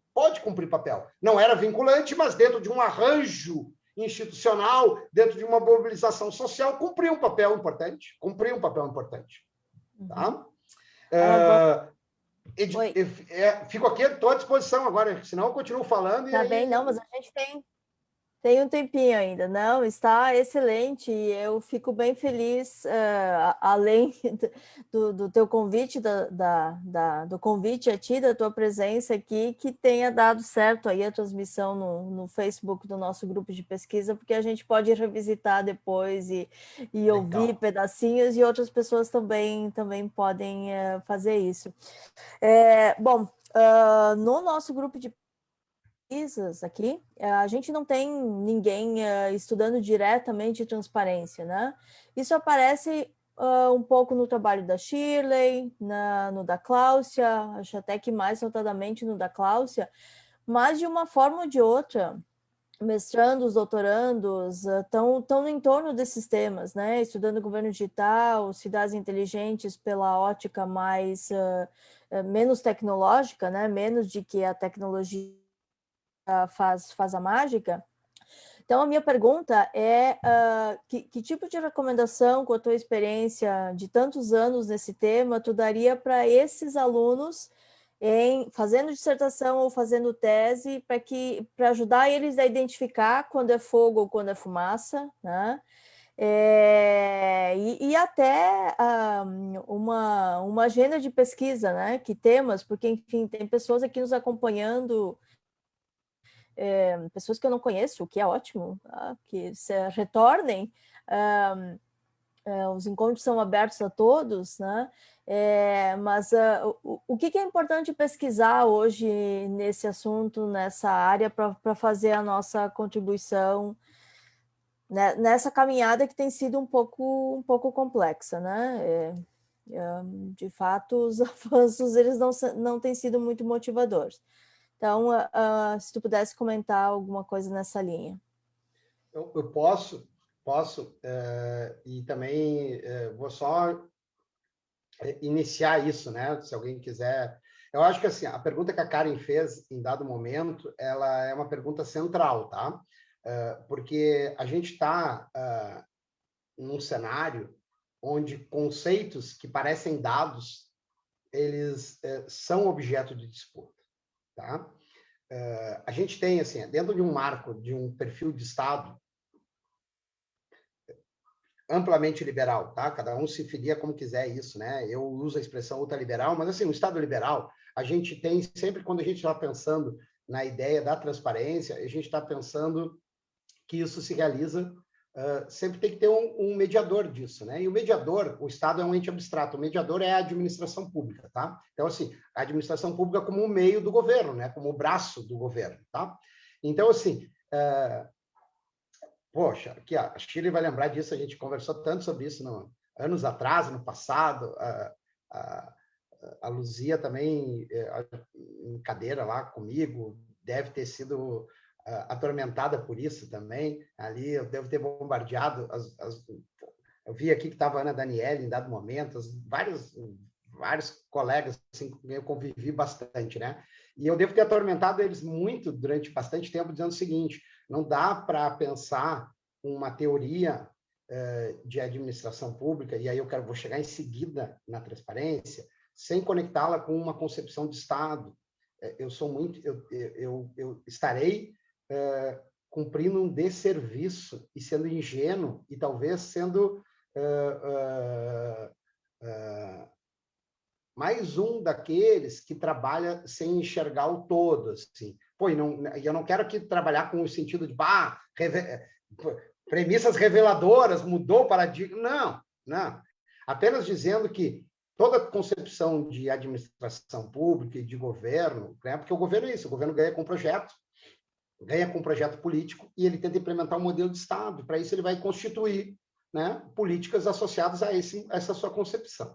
Para fazê-lo, ele vai ter um olhar também. Se ele chama uma... Então, olha só. Se ele chama uma prática que é... Vou usar o advérbio, porque o advérbio vai fazer com que o tom pejorativo apareça, mas eu acho que vai entender. Não é, o cara que usa uma prática meramente de transparência como de participação, ou ignora o conceito, ou ignora no sentido de não dominá-lo, né? Ou está agindo de má fé, é doloso. Ele sabe a diferença conceitual, mas está usando aquilo com uma intenção clara. E a gente tem que saber separar isso também. No mundo acadêmico, isso também acontece muito. Então, assim, a primeira questão, investir muito no debate conceitual.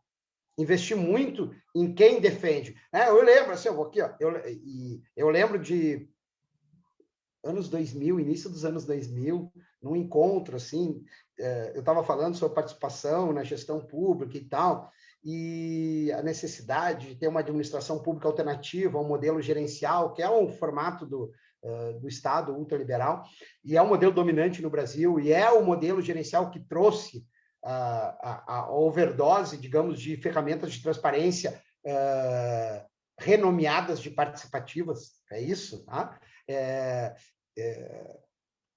E eu lembro que eu estava lá falando, e aí terminou ali, e alguém me perguntou assim, professor Aragon, profunda identidade com o que o senhor falou, não sei o que, tal. Nós, no Banco Mundial, trabalhamos na mesma perspectiva. Eu falei, opa, parou. Eu fui infeliz na minha fala, fiquei 40, 50 minutos falando, eu me expliquei mal, devo ter falado bobagem. E o Banco Mundial, eu não podemos falar a mesma coisa. Entendeu? Há uma oposição, o Banco Mundial, ele vê a transparência, ele vê a participação, a transparência que ele chama de participação, como um mecanismo para inibir corrupção, para diminuir corrupção, porque ele está botando dinheiro lá em países que ele acha que são países corruptos, e ele quer que aquele dinheiro seja melhor investido segundo os seus critérios. A gente não está trabalhando para a mesma coisa. Entendeu? Até, eventualmente, podemos lutar junto contra o corrupto, mas a minha bandeira não é da luta contra a corrupção. Eu nunca vou ter uma marcha, não vou marchar contra a corrupção, porque não vai ter o cara que vai marchar a favor da corrupção. O cara que é a favor da corrupção, ele age de forma clandestina, de forma irregular.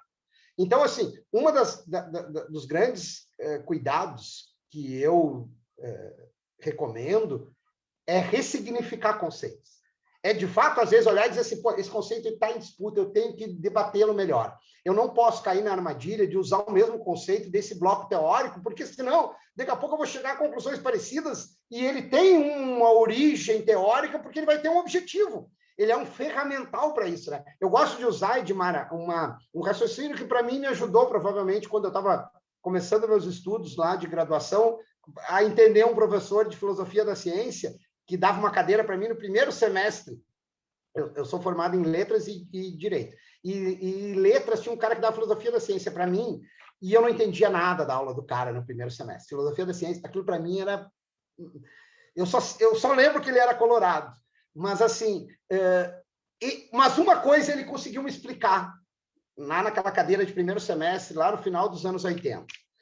Ele me explicou o seguinte, desdobre uma teoria em métodos. Depois, tu desdobra esses métodos em técnicas. Depois, tu desdobra em instrumentos e ferramentas. E, assim, isso, para mim, virou uma lição mesmo. Então, quando eu me deparo com uma ferramenta, eu tento construir a linha dela, o novelo, a chegar aonde está o elemento teórico de base dela. E é por isso que, às vezes, eu sou muito desconfiado mesmo com algumas expressões, e eu uso esse recurso que eu usei ali com a Karen, na hora de tentar explicar, né, a pergunta que ela fez. O eufemismo. A gente se depara cada vez mais com suavizações de linguagem, porque o modelo ultraliberal, o modelo gerencial, uma das formas como ele opera é construir figuras de linguagem para tentar suavizar determinadas medidas. Ninguém fala em cortar emprego e demitir. Reengenharia, se criam termos que dificultam. Ninguém fala em privatizar, a lei fala em desestatizar. Os caras já não falam mais em entidades privadas sem fins lucrativos, falam em setor público não estatal. Poxa, tudo isso a gente pode acreditar que é fruto da criatividade. Mas não é.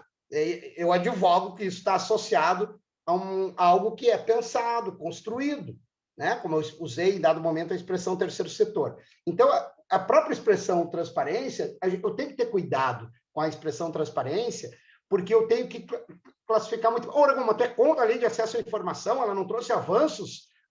Sou a favorzaço. Acho que é um baita de um avanço a lei de acesso à informação. Mas eu não posso colocar todos os meus ovos naquele cesto. Então, a primeira questão, Edmar, é, de fato, ressignificar conceitos. Porque, assim, ó, o ultraliberalismo, ele ressignificou. Ele escanteou a sociedade civil e chamou terceiro setor. Ele se apropriou da expressão participação.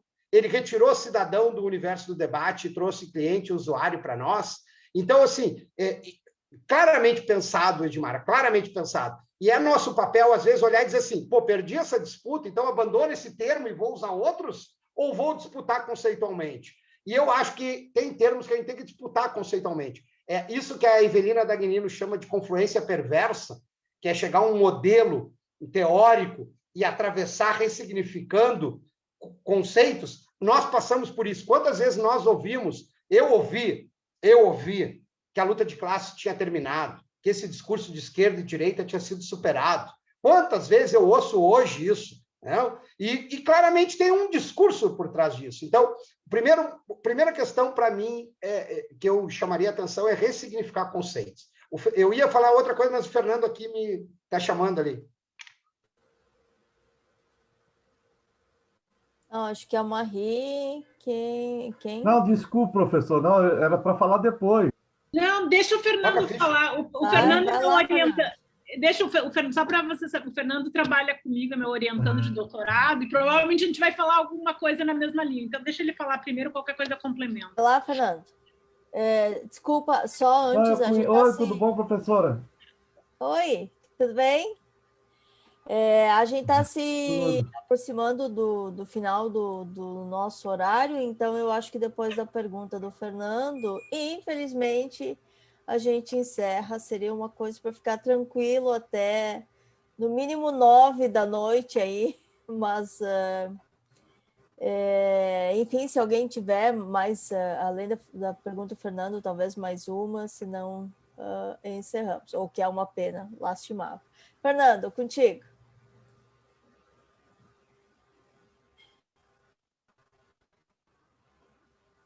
Eu disse que ele falou aí no final, que ele citou luta de classe.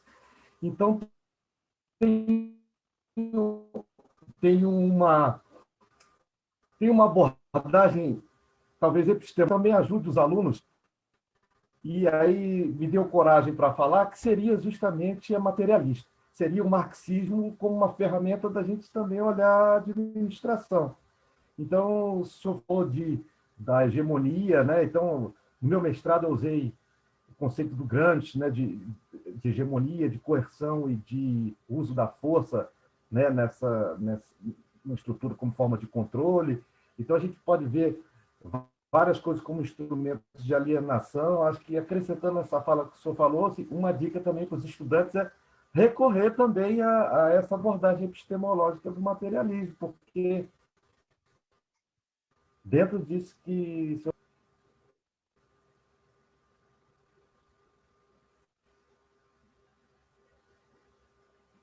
Era isso.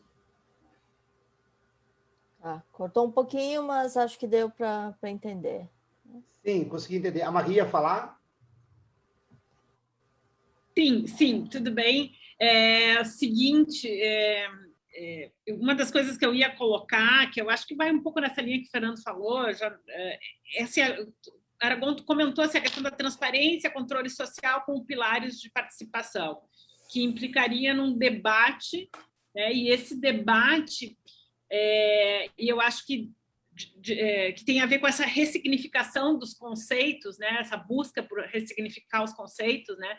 que, como tu mesmo colocou, vamos dizer assim, essa corrente mais liberal faz muito bem na sua fala, no uso dos termos ou na ressignificação dos termos, né? Isso tudo, ao meu ponto de vista, pressupõe algo que a gente tem que lutar muito ainda, que é a capacitação das pessoas para esse debate, preparar as pessoas para esse debate. E aí entra algo que assim, que eu acho que a gente está assim, a gente parte de dois, né, se fosse uma corrida, né, tem uma questão de qualificação que os liberais eles têm estão saindo na frente na corrida, né? Muitas vezes. Agora a questão é como a gente trabalhar e assim, o pressuposto básico que é essa capacitação, né? Com o Fernando, a gente está trabalhando a questão da teoria das capacidades, do Amartya Sen, buscando um pouco essa questão de desenvolver essas capacidades para a participação eletrônica, né? Então, a tese do Fernando está um pouco nessa linha. E eu acho que pode ser, assim, a gente está tentando trazer do abstrato, né, que assim, do Amartya Sen, toda essa questão que é muito teórica, né? E aí entra na linha que tu falou, né, de teoria para chegar num ferramental, né? A gente está tentando usar essa teoria das capacidades como, enfim, como transformar isso num ferramental e usando os mecanismos de participação eletrônica, enfim, existentes, né? O que a gente sabe que a gente, acho que a tua argumentação foi perfeita na tua fala, de que, de fato, não é exatamente participação, porque ela não é deliberativa, ela não enfim, vinculante, né? Como tu usou, gostei do termo. Acho que é bem apropriado, né? Mas eu acho que a gente tem ainda que dar um passo atrás, que é essa questão do debate, né? De se preparar para o debate, nesse sentido, né? Então, enfim, era só para fazer um comentário em cima da tua fala, né? Nesse sentido de, eu acho que, assim, um grupo qualificado como esse que está aqui, como os nossos, enfim, mestrandos, doutorandos, esse grupo, eu acho que é o nosso papel como universidade, como pesquisadores na área, preparar para esse debate. É isso que eu quero, nesse ponto que eu quero chegar. E como operacionalizar isso, como trazer teoria da capacidade, pode ser outras teorias, né? A gente está falando da teoria das capacidades porque a gente achou que, enfim, a gente achou um gap aí de pesquisa para trabalhar, mas tem vários outros gaps, outras teorias que poderiam estar ajudando, sustentando essa discussão e qualificando, né? Nos preparando para um debate que eu não tenho dúvida que a gente tem que repensar o tempo inteiro, né? Então, essa questão da ressignificação dos conceitos, enfim, para mim, passa por um debate. E só para finalizar, professora, né? A gente começa a falar, não para aqui. A questão eu me lembrei de algo que até hoje, enfim, estava comentando num outro grupo. Tem uma questão que, assim, a minha tese de doutorado que eu fiz há mais de 15 anos, né? Eu trabalhei com a questão de exclusão digital, né? Com o uso enfim, de telecentro, mas o foco estava na questão da exclusão digital ou inclusão digital, numa época, enfim, que digitalmente falando, né, do que tem hoje. Só que a pandemia nos mostrou que hoje a gente não está nada diferente do que a gente estava 15, 20 anos atrás. Tecnologicamente, até a gente pode estar com artefatos diferentes, mais modernos, enfim, uma estrutura, não estrutura, mas assim, quem tem acesso, possibilidade de acessos diferentes do que a gente tinha há 15, 20 anos atrás. Mas esse gap digital ele continua existindo. Isso significa que a gente não avançou também nessa discussão. E isso tudo pressupõe a gente estar também discutindo isso, né? Então, é só mais um insight aí, ou não, ou talvez só para bagunçar a cabeça aqui dos mestrandos e doutorandos, do tipo mais coisas para pensar em cima, né? Mas são ideias que me vieram em cima da fala do Aragão. Muito obrigada, Aragão, pela tua fala, foi excelente, adorei te reencontrar assim, nessa conversa, e foi maravilhoso.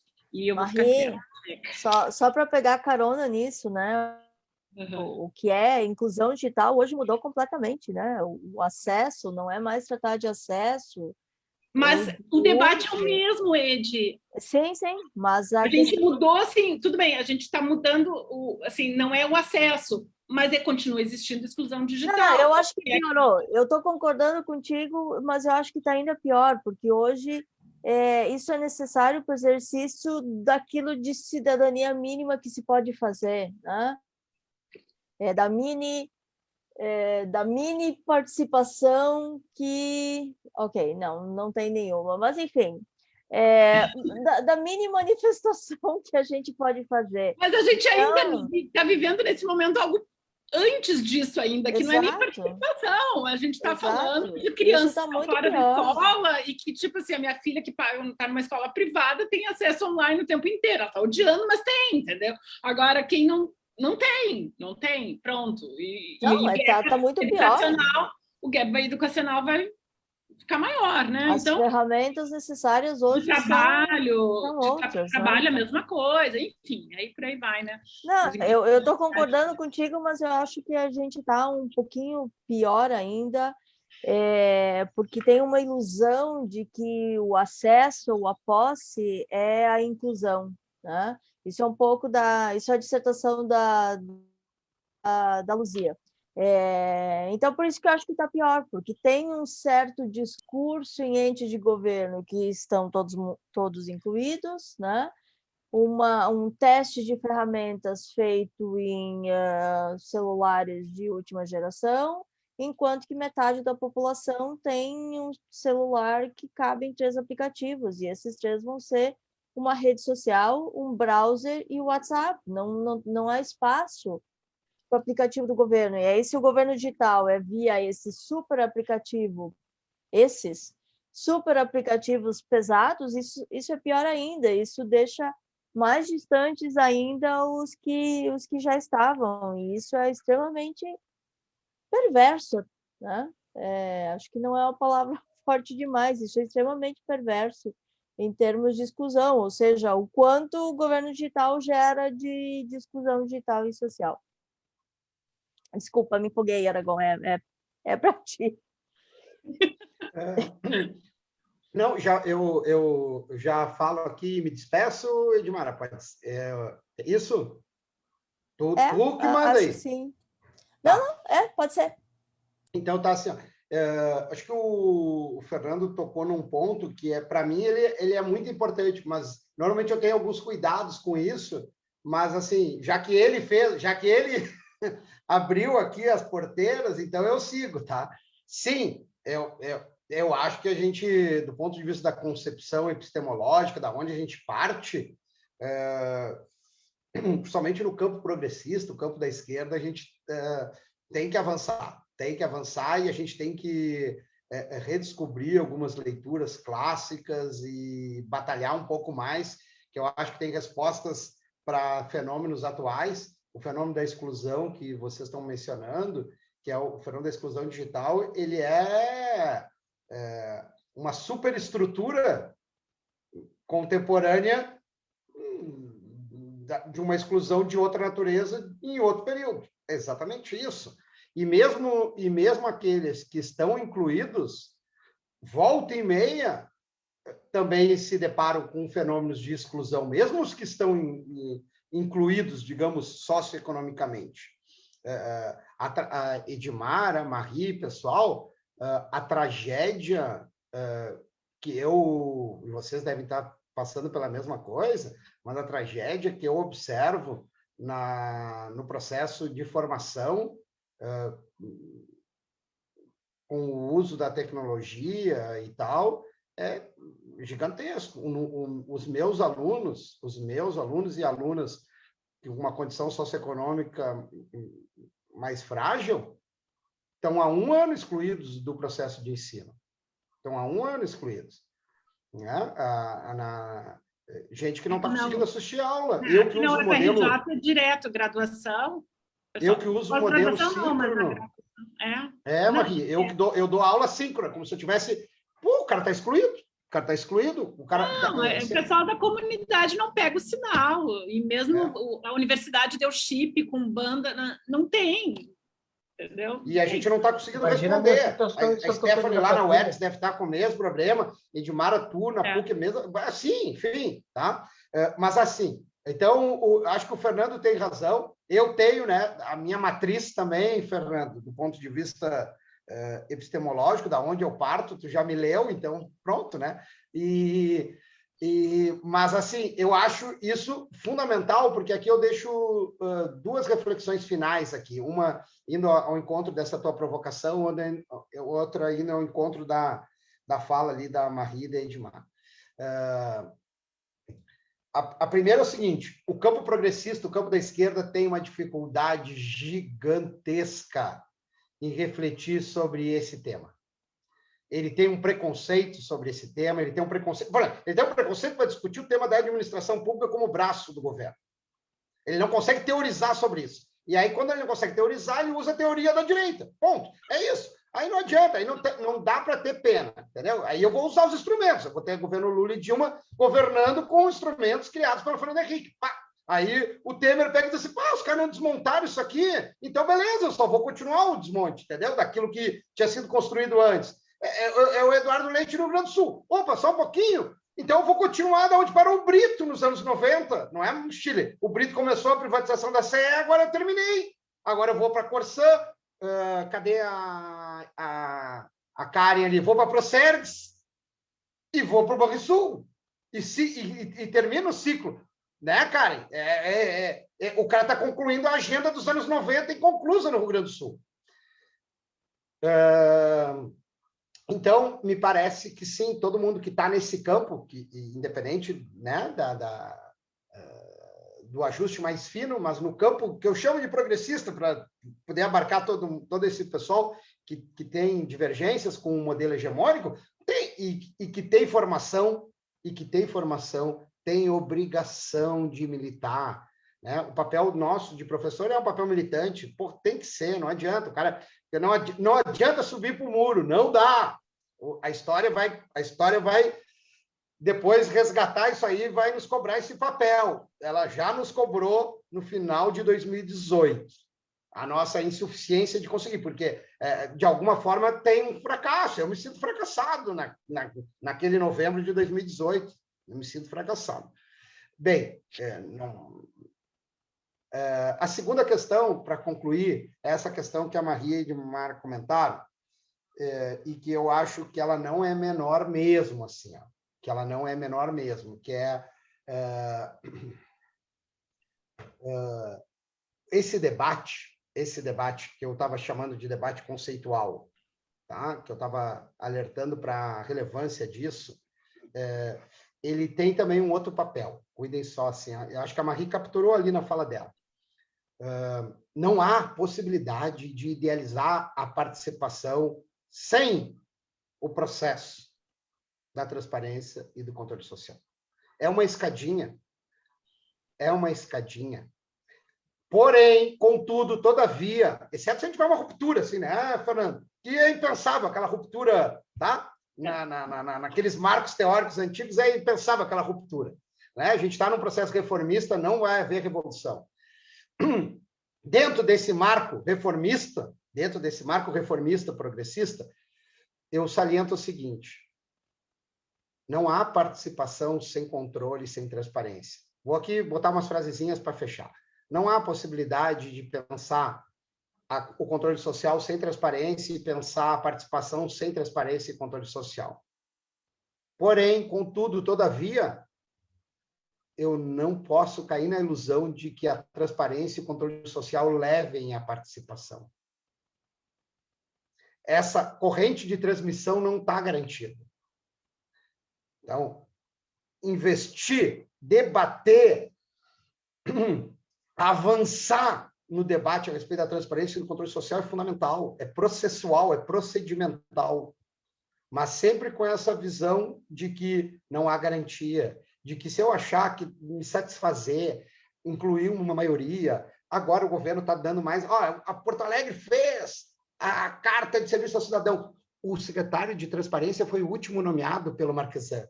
Ele nomeou todo mundo em janeiro, a Secretaria de Transparência ficou vaga até julho, quando ele nomeou pela primeira vez o cara. Significava que isso era secundário, que não tinha relevância, que é o periférico, que é o estético dentro do governo. Ele não deixou de nomear o secretário da Fazenda em 1º de janeiro. O de Transparência ele nomeou em julho.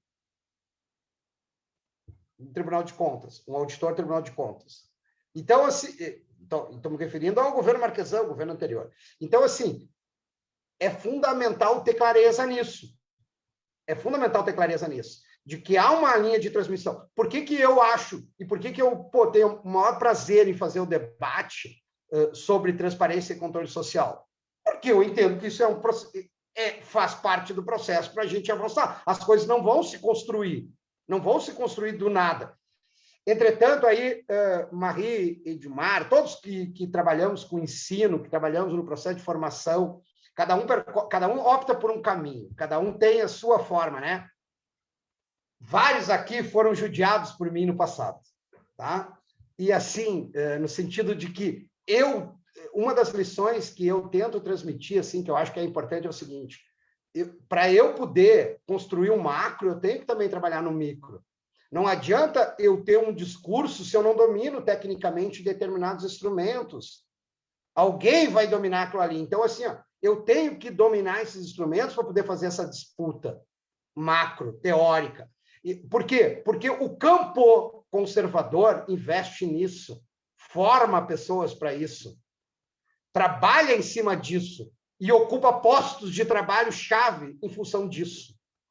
Quem está no campo progressista tem que ter consciência de que tem que fazer essa disputa também técnica para poder fazer a disputa política, mas não cair na sedução de virar um tecnocrata, de usar a técnica para a disputa política sem cair no discurso tecnocrático. E esse debate acadêmico de construção de dissertações, de teses, de TCCs na graduação e tal, ele é fundamental, mas ele só cumpre papel se eu consigo associar a teoria à prática. Se eu tiro isso da universidade e levo para a realidade, se eu me envolvo com a comunidade, se eu tento fazer isso, porque esse é o desafio. É o desafio. A gente volta e meia, toma rasteira nesse desafio. Mas esse é o desafio. Qualquer um, e aqui, Edmar, eu concluo assim, qualquer um que tenha formação tem que lembrar que a sua formação tem que cumprir um papel de função social num país desigual. O cara que escreve para ele, que se satisfaz individualmente com a sua produção e tal, está ocupando um espaço indevido num país como o nosso. Ele pode fazer isso na Dinamarca, tranquilo. No Brasil, ele não tem esse direito. Ele tem a obrigação de pensar na função social da sua produção acadêmica. Por isso, muitas vezes, até Marie, de Marco, muitas vezes eu chego e digo assim, não, quer trabalhar com isso? Tranquilo, mas eu não vou te orientar, não vou seguir esse barco aí. Por quê? Porque, velho, sabe, tu tem que devolver alguma coisa. Mas, enfim, agradeço muito, Edmara, pelo convite. O tema é um tema que eu sempre vou estar disposto a debater, conversar, mas também agradeço especialmente pela alegria que me proporcionou o debate de rever muita gente aqui. E dessa forma, né, isolada como a gente está, poxa, é tão legal ver várias pessoas aqui, mesmo aqueles que eu não vi exatamente a imagem, mas que eu sei que estão aqui porque eu vi o nome. E pô, a Marie, quantos anos que eu não falava com a Marie, assim, poxa, a gente lutou junto num período tão difícil, e eu sinto tanto orgulho daquele período de luta lá da UERJ. Eu também. Foi tão curto, né? Eu acho que depois eu fui ver, eram 3 anos, mas parece que foi muito mais tempo, assim, para mim foram 3 anos, né, dentro da UERJ. Mas aqui tem vários que passaram por aqueles corredores, quando e tem uma que tá lá, pessoal todo, tem uma que tá lá dando aula lá, sabe? Poxa, a Stephanie aqui, ó. Lá em cima de ti aqui, ó, dando aula lá, e o pessoal que da URGS... E foi fazer doutorado, a Vanessa terminou o doutorado agora há pouco na URGS, tem um pessoal aí que, enfim, fico muito orgulhosa, né? Bem legal. Muito obrigado, Edmara, também por ter, por uma forma, assim, tangencial, transversal, ter proporcionado isso, e também os outros colegas que eu não conhecia e que a gente teve junto aqui e tal, tomara que não tenha incomodado demais aí. Imagina, foi fantástico, uma reflexão que a gente precisa fazer, né? E em toda a disciplina onde a gente tangencia, aqui no nosso mestrado em administração, as tuas ex-alunas, a Shirley, a Cláudia e a Luzia, elas sempre trazem, não, a senhora Gon falava isso e aquilo, nas orientações, né? Então, com isso, já agradeço a Cláudia por ter intermediado o convite. E só antes de encerrar, Luzia, tu tá aberto para o teu comentário. É rapidinho, assim, é mais... Oi, Aragon, tudo bem? Quanto tempo? Não, é mais assim, tu falando, eu lembro muito das nossas aulas também, né? A gente discutiu bastante participação. E esse é o desafio que eu enxergo no meu mestrado agora. Como abordar, que eu vou abordar o tema da exclusão digital em transformação digital. E eu sinto que tem muito essa disputa mesmo de conceitos, assim, porque às vezes parece que simplesmente aplicar a tecnologia e, né, disponibilizar está fazendo a inclusão. E a gente diz, não, tem que entender, tem que saber, tem que se apropriar daquilo para que realmente seja participativo, seja cidadão, né, que possa exercer a cidadania a partir, né, desse outro instrumento.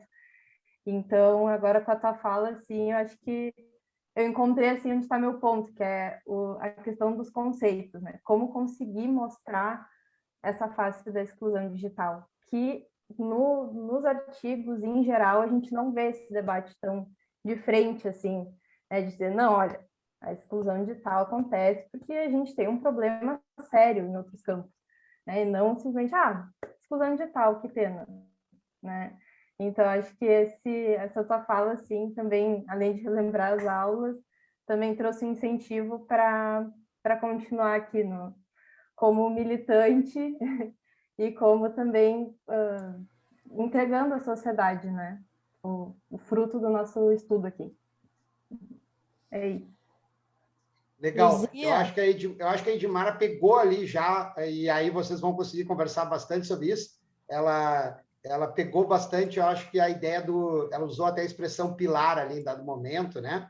E é isso, assim, tipo, eu acredito nisso, assim, acredito nessa disputa conceitual, porque eu nunca abandonei e transformei o debate sobre transparência num debate só técnico, porque eu entendi que ali deve haver um objeto de disputa, porque aquilo é um pilar fundamental para a participação. O próprio artigo que a Marie recordou, de 10 anos atrás, ele foi resultado disso naquela época.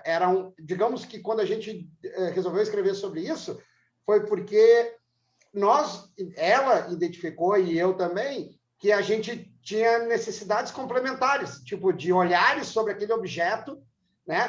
Queria fazer sobre o conselho, eu estudava conselho, mas a perspectiva de trabalhar a questão da transparência precisava de um olhar diferente. E a gente tentou, de alguma forma, construir ali um complemento de informações distintas, olhares distintos sobre o mesmo objeto. Eu tenho certeza que esse é um caminho importante. A gente está discutindo uma área interdisciplinar, né? Então, essas formações complementares, elas eu acho que elas vão dar riqueza para esse debate. Eu só advogo isso, né? Sempre advogo e termino advogando aqui, ó, que se eu entender o papel da transparência dentro da democracia, dentro da participação, eu vou dar sentido a esse debate. Se não, eu vou cair na armadilha do debate tecnocrata, e aí eu vou perder o sentido macro da disputa. É isso. Excelente. Luzia, é um pouquinho pior do que isso, né? Tem exclusão digital, opa, que pena. Tem exclusão digital, mas como assim? O Brasil tem mais linhas telefônicas tem mais linhas de celular do que pessoas, então isso não existe. E às vezes também a luta contra a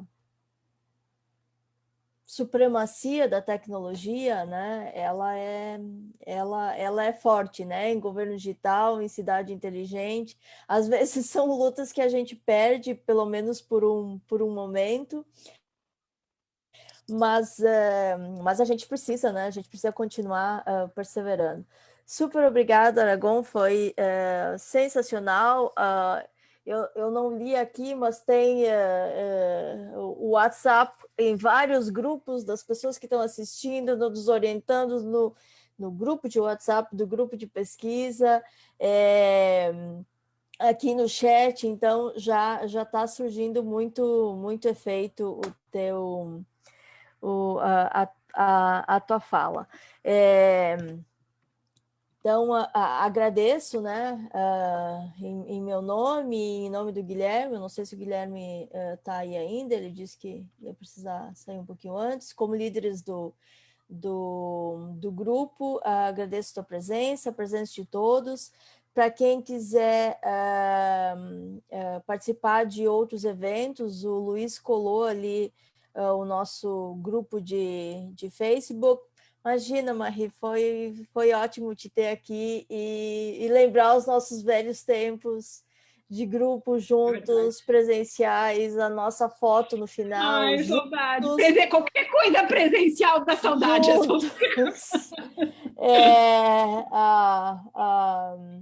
As nossas integrações de final de semestre, dá muita saudade disso, né? O Luiz colou a nossa página do Facebook, mas já tivemos muitas mensagens, então vou colocar ali de novo. Ali a gente divulga os nossos encontros e temas mensais. Marie, a tua fala, né, me faz lembrar, esse grupo no ano que vem faz 15 anos já, e passou, né? Claro que a gente vai mudando os temas, vai mudando as abordagens, e como é bom olhar tudo isso em perspectiva e olhar o que se construiu, o que se ajudou os alunos a discutir, enfim, super legal.